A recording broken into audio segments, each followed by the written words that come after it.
के बहुत महान संत पंडित रामकृष्ण दास बाबा जी महाराज का चरित्र आपको सुनाते हैं। बालक राम प्रताप की आयु उस समय 4-5 वर्ष की थी। जयपुर के गोविंद देव मंदिर के प्रांगण में वह नित्य खेलने जाया करता। खेल के साथी थे गोविंद जी के सेवायत श्री किशोर मोहन गोस्वामी के बालक कृष्णचंद्र और राधाचंद्र। गोविंद जी पर तो नित्य उनकी दृष्टि पड़ती थी। यह सोचता यदि ये भी एक गोस्वामी का बालक है, इससे अधिक प्यार किया करते थे, तभी इतने अच्छे अच्छे कपड़े गहने और मोर मुकुट आदि पहनते हैं, इसकी आरती उतारते हैं, इसे खेलने को बांसुरी और अच्छे अच्छे खिलौने देते हैं। कितना अच्छा होता कि यदि ये मेरे साथ खेला करता, पर यह तो कभी मंदिर से बाहर निकलता ही नहीं है। उस दिन न जाने क्यों कृष्णचंद्र और राधाचंद्र खेलने नहीं आए, तो राम प्रताप प्रांगण में खड़ा अपने दोनों हाथों से गोलियां खड़खड़ाता हुआ गोविंद जी की ओर निहार रहा था, पर गोविंद किसी प्रकार की कोई प्रतिक्रिया नहीं हो रही थी। वह उनके सामने अपनी रंग बिरंगी गोलियों में स्वतः खेलने लगा। खेलते खेलते कभी एक रंग की गोली उठाकर उन्हें दिखाता और कभी दूसरे रंग की। आखिर गोविंद जी को भी लोभ हो आया। सोचा सामने थाल में रखी अपनी सोने की गोलियां लेकर उतर पड़े सिंहासन से और आंगन में जाकर जुट गए राम प्रताप के साथ खेलने। पर जाएं कैसे? उन्हें पुजारी और दरबान का जो भय था, उसी समय प्रभु की इच्छा देख उनकी घटनपटीय सी योग माया शक्ति ने अपने प्रभाव का विस्तार किया और पुजारी को और सेवक किसी कार्य से बाहर चले गए। दरबान ने सोच का वेग हुआ और वह भी बाहर का फाटक बंद कर चला गया। अवसर देख गोविंद जी अपनी गोली ले आंगन में उतर पड़े और लगे राम प्रताप के साथ खेलने। कुछ देर बाद दरबान को आते देख वे फिर सिंहासन पर जा बिराजे। अपनी गोली तो ले गए, राम प्रताप की भी गोली लेकर भाग गए। राम प्रताप ने मेरी गोली ये चीखते हुए रोते हुए गोविंद का पीछा किया।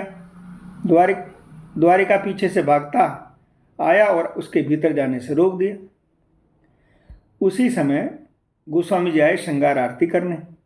राम प्रताप की रोते देख उन्होंने उससे रोने का कारण पूछा। उन्होंने कहा गोविंद मेरी गोली लेकर भाग गया। उन्होंने विस्मय से हंसी हंसी कहते हुए कहा अच्छा रुको मैं देखता हूँ। वे जैसे ही मंदिर के भीतर गए उन्होंने देखा गोविंद की सोने की गोलियों के साथ एक और गोली भी थाल में रखी है। वे आश्चर्य में डूब गए। उनके शरीर में रोमांच हो आया। उनके मन में राम प्रताप के भाग्य की सराहना की और गोली लाकर उसे दे दी। राम प्रताप को देवी संपत्ति परंपरा में से उत्तराधिकारी के रूप में प्राप्त थी। उनके पिता में राजस्थान के कामठ गांव में रहते थे। वे श्री रामानुज संप्रदाय के वैष्णव थे और श्री नारायण कवच में सिद्ध थे। सभी शास्त्रों का उन्हें अच्छा ज्ञान था। जयपुर महाराज श्री राम सिंह जी उनके गुणों से मुग्ध थे। उन्होंने उन्हें जयपुर बुलाकर युवराज के अध्यापक के रूप में उनकी नियुक्ति कर दी। राजमहल के निकट उनके लिए गृह का निर्माण कर दिया और 2 गांव जागीरी के नाम उनके लिख दिए। जयपुर में उनके एक पुत्र का जन्म हुआ। नाम हुआ श्री लक्ष्मी नारायण।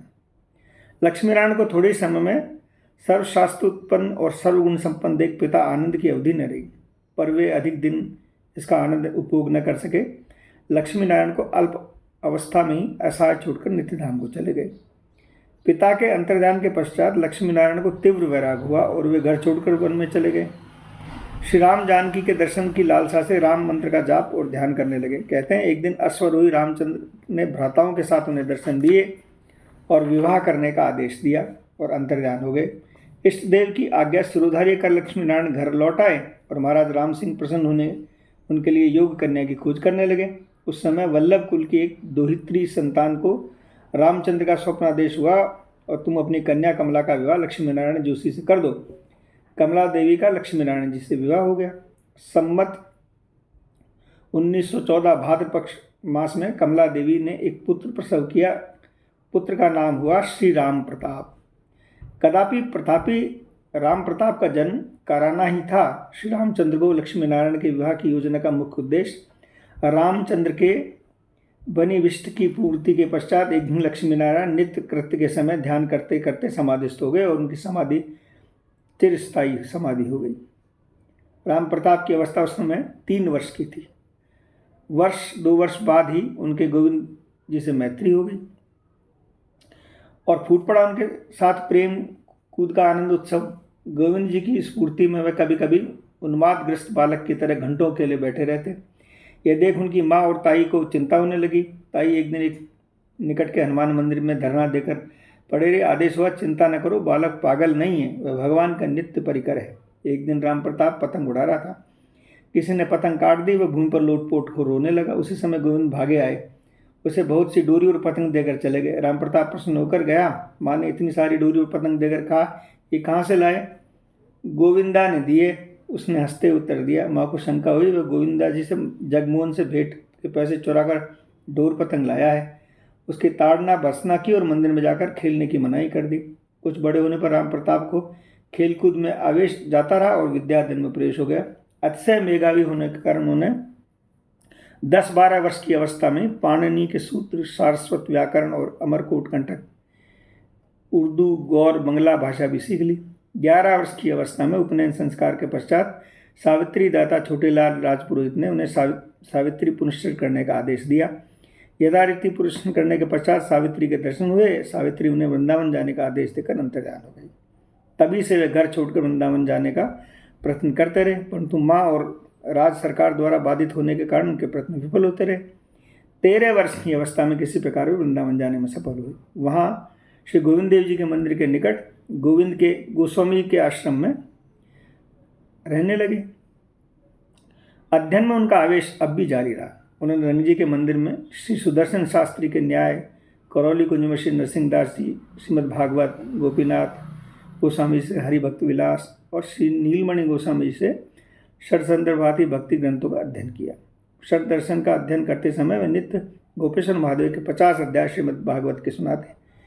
20 वर्ष की अवस्था में उन्होंने अध्ययन समाप्त किया। वृंदावन जाने से पूर्व उनका जयपुर के श्री नरसिंहदास जी से परिचय हो चुका। नरसिंहदास जी ने तेलंगी ब्राह्मण और षट्दर्शनाचार्य थे। वे सामवेद और वीणा वादन में सुनिपुण थे। उनका कंठ स्वर गंधर्वों के समान था। श्री गीत गोविंद और श्री कृष्ण कर्णामृत आदि गाने में वे आविष्ट हो जाते करते थे। एक दिन गोविंद जी ने उन्हें स्वप्न में दर्शन देकर कहा, मैं तुम्हारे मुख से सामवेद गान सुनना चाहता हूँ, पर तुम पहले वृंदावन जाकर श्री नित्यानंद दास बाबा का शिष्यत्व ग्रहण कराओ। स्वप्नादेश प्राप्त कर नरसिंहदास जी संसार त्याग कर वृंदावन चले गए। सिद्ध बाबा से दीक्षा और वेश ग्रहण करे हुए जयपुर गए। गोविंद जी के सामने सामवेद सुनाया। उनका सामवेद और वीणा वादन सुन जयपुर दराधिपति श्री राम सिंह और श्री किशोरी मोहन गोस्वामी जी मुग्ध हो गए। उन्होंने आग्रह कर उन्हें जयपुर में ही रख लिया। राम प्रताप वृंदावन में अध्ययन करते समय बीच बीच में माँ के आग्रह से जयपुर जाया करते और नरसिंहदास जी का सत्संग करते।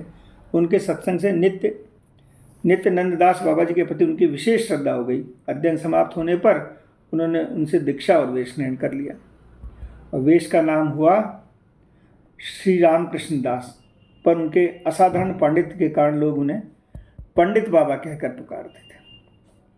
गुरुदेव की आज्ञा गोवर्धन जाकर सिद्ध कृष्णदास बाबा जी ने स्मरण मनन संबंधी शिक्षा प्राप्त की और तत्पश्चात बरसाने में रहकर भजन करने लगे।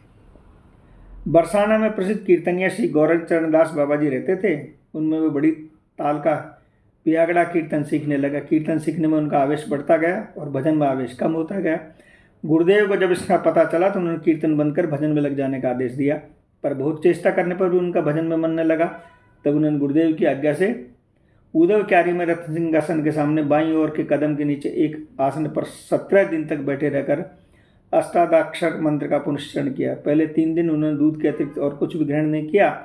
इसके पश्चात 12 दिन तक केवल जल ही लिया, पीछे जल भी छोड़ दिया। लय विक्षेप रहित मन से मंत्र जप करते रहे। 17वें दिन राधा कृष्ण ने साक्षात दर्शन हुए। इस घटना की पुष्टि एक बार उन्हें शेषावस्था में स्वयं अपने मुखारबिंद से की। तभी वृंदावन दाऊ जी की बगीचे में रहते थे। एक दिन वे बगीचे में टीन के छप्पर के नीचे चुपचाप लेटे थे। निकट बैठे प्रियादर्शन जी और श्री कृपाचंद दास बाबा जी और ललिता मोहन गोस्वामी आदि आपस में धीरे धीरे बाबा द्वारा किए हुए पुनश्चरण के बारे में बात कर रहे थे। किसी ने कहा, पुनश्चरण में उन्हें श्री कृष्ण और दाऊ जी के दर्शन हुए। उस समय बोल पड़े, हट प्रिया प्रीतम के। प्रिया प्रीतम के दर्शन देते समय कहा, बाबा हम तोते प्रसन्न हैं, बोल तू कहाँ चाहे। मैं बोलो, मैं तो गुरु की आज्ञा से भजन कर रहे हूँ, जानू नाय कहा चाहूँ। तुम दोनों की प्रसन्नता छोड़ के चाहे भी को कहा है। प्रिया जी ने मुस्कुराते हुए कहा, बाबा राघव की गुफा में भजन कियो कर। इतना कहे वे दोनों अंतर्ध्यान हो गए। तभी से बाबा पूंछरी में राघव की गुफा में रहकर भजन करने लगे। वे प्रातः 2 बजे भजन में बैठते, उपरांत 2 बजे तक लीला स्मरण में तल्लीन रहते। अपरांत में गुफा के बाहर निकलते, उस समय साधु महात्माओं की भीड़ वहाँ जमा रहती। पाठ कीर्तन इष्ट गोष्ठी आदि का क्रम चलता रहता। जय जय श्री राधे निताई गौर हरि बोल।